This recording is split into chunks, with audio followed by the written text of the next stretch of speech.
Welcome to Blizzard Fire. We hope this video helps fire up your solution.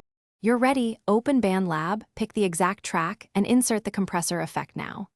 Begin with a useful preset to avoid guessing. It gives a baseline for threshold and ratio. Once inserted, solo the track and play a steady section so you hear how the compressor acts. Make sure input gain isn't clipping. Next, set threshold roughly where the louder parts trigger reduction, and choose a starting ratio like 3:1.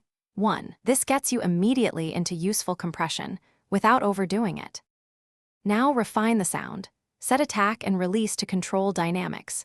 You want a faster attack for taming peaks or a slower one to preserve punch. Try 5 to 20 ms then listen. Once done, set release so gain reduction breathes with the music. Sync it roughly to tempo using 0.1 to 1 second.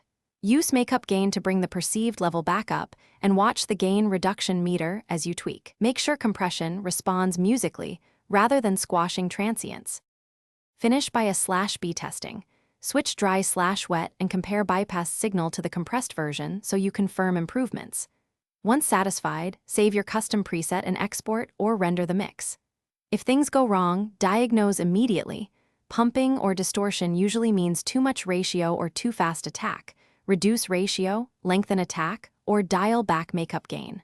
Also check sidechain sources and input clipping. These quick corrections will restore clarity and keep your compression. Thanks for watching. If you found this helpful, don't forget to like and subscribe.